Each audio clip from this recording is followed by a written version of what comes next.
O legislador ele sempre avança e representa melhor a população quando percebe não o senso comum, por exemplo, do linchamento, mas o clamor coletivo construído, no caso, para qualificar melhor a política brasileira.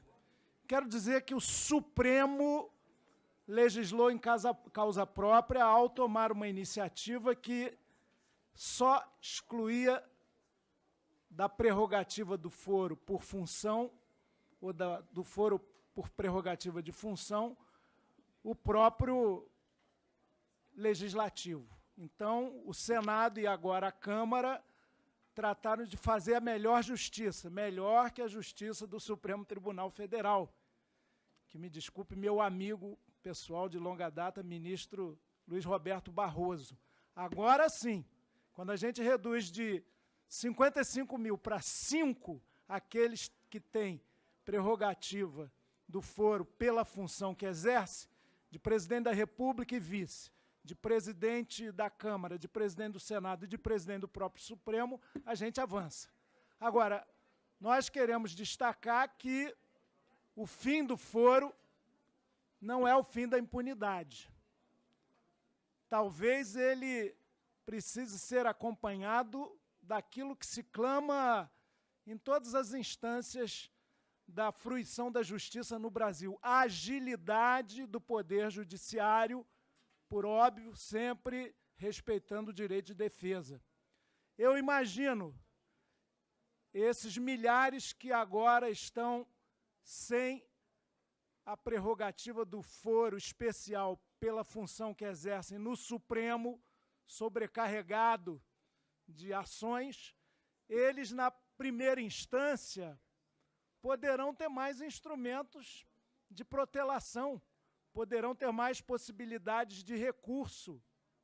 A gente sabe que na tradição do Brasil patrimonialista, coronelista, muitas vezes as autoridades, até no Brasil colonial do padre, meu querido deputado Diego, que comunga comigo da mesma fé católica, mas o padre, o juiz, o prefeito, muitas vezes compunham uma casta que se protegia para manter até a escravidão viva. Portanto, não nos iludamos, foi um passo muito importante, mas eu fico preocupado com as manobras protelatórias que a primeira instância, onde começa uma ação, pode propiciar.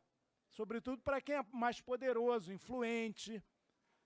Já vi casos aqui, ao longo desses mandatos, que agora se encerram, de parlamentar com o foro no Supremo Tribunal Federal, nas vésperas da conclusão de processos, aqui na própria Câmara, renunciar ao mandato para perder esse privilégio e poder recorrer longamente a partir da primeira instância. Então, olha, a vigilância da sociedade, a atenção crítica é absolutamente fundamental. E, por fim, para vocês verem o poder deletério da má informação.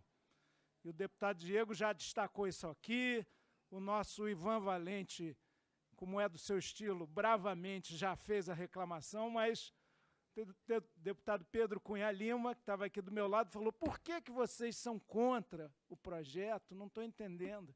Agora há pouco, porque ele leu no site O Antagonista que o pessoal estava contra, ia obstruir, algo que não tem o mínimo fundamento na realidade. O que a gente fez, como é nossa obrigação, é discutir para não criar ilusão. Quem vai para a primeira instância tem mais possibilidade de recorrer do que quem está só no Supremo, que já é a instância decisiva, mas também onde os processos se alongam, às vezes levam anos e anos até para julgar um único caso. Parece que na Lava Jato só tem um preso. E eu não fico me regozijando por gente que vá presa, mas a gente sabe que muitas vezes os processos são lentos demais. Portanto, e ele mesmo, Pedro, quando eu disse o próprio site já corrigiu, ele disse: mas a primeira notícia espalha como um vendaval. A segunda, corrigindo, espalha como se fosse uma tíbia aragem numa tarde e noite de verão.